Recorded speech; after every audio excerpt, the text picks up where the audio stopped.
Bonjour Madame Gagnon, nous sommes les patrons et nous allons vous montrer notre stratégie de la nouvelle négociation de la convention collective. Alors, nous, notre but, ça va être de couper dans le plus de coûts possible pour que la compagnie fasse le plus de profit possible et que les actionnaires soient contents. Alors, premièrement, dans les compagnies, qu'est-ce qui coûte le plus cher? C'est le salaire qu'on paie à nos employés. Alors, ça, en ce moment, dans la convention collective, ils sont quand même assez bas selon les niveaux dans les échelons.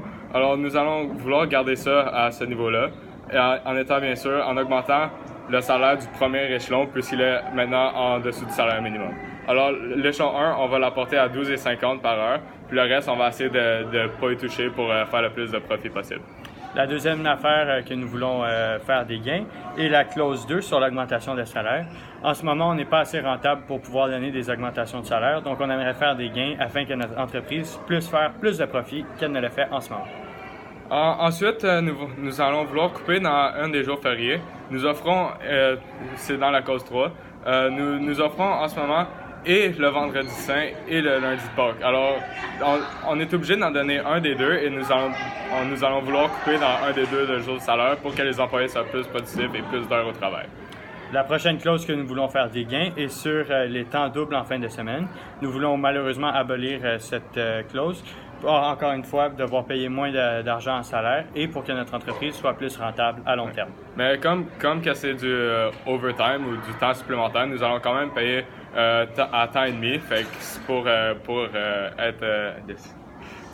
pour que ça fonctionne avec les normes du travail. Par la suite, à la clause 7, nous voulons faire un gain. Il s'agit des vacances des employés. Nous allons vouloir couper lorsqu'à un certain temps de service, on l'a ici, 2 secondes. Quand on a 15 ans ou plus de service, à place de donner 10% de salaire, soit 5 semaines de congé, nous allons garder ça à 8% de salaire et 4 semaines de congé. Nous pensons que c'est un taux raisonnable, même dans les gros emplois de la société. Revenons en effet. Non, c'est ici. Ouais. La prochaine clause que nous voulons faire des gains est la clause 10, la convention sur 5 ans. Dans le fond, on veut la faire sur 5 ans parce que si nous réussissons à trouver des bons avantages durant cette négociation et nous pensons que ça favorise vraiment la compagnie, nous voulons que la convention soit sur une plus longue durée. Alors les négociations vont revenir dans moins longtemps. Puisque ce n'est pas la première convention collective, nous avons le droit de l'avoir sur plus de 3 ans et ainsi puisque nous négocions la nouvelle convention quelques mois d'avance. Ouais. Par la suite, la clause 4, on n'a pas rien à améliorer ni à céder. Il s'agit que les semaines de travail seront de 40 heures. Nous pensons que c'est juste 40 heures payées salaire à chaque heure. On pense que c'est juste puis on n'a pas de modification à apporter à ce sujet. Par contre, dans les clauses que nous sommes prêts à faire des concessions, et la clause 2, les congés lors d'un décès, nous comprenons que perdre quelqu'un dans notre famille est quelque chose de très difficile et nous sommes prêts à allouer plus de temps payé lors d'un décès, ils auront plus de vacances payées suite à ce décès.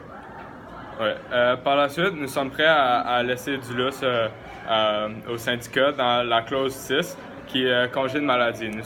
C'est encore une chose que nous sommes, vu qu'on va couper dans les vacances, tu peux avoir plus de congés maladie. Fait que tout le monde arrive à être malade et on pense que c'est juste, si on coupe dans les vacances, ils ont plus de maladies.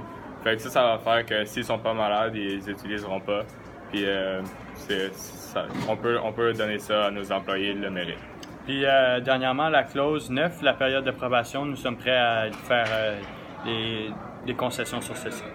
Nous pensons que les employés qu'on engage, nous pensons qu'ils seront déjà assez bons pour pas avoir une période de 4 mois avant de valider s'ils sont capables d'accomplir la tâche. Nous pensons que c'est quelque chose que tout le monde est capable de faire et dont la période de probation n'a pas besoin d'être aussi longue. Voici quelques arguments pour prouver nos points. Nous avons une forte concurrence et nous voulons garder une entreprise rentable et qui peut compétitionner. Donc, nous devrons faire des coupures malheureusement.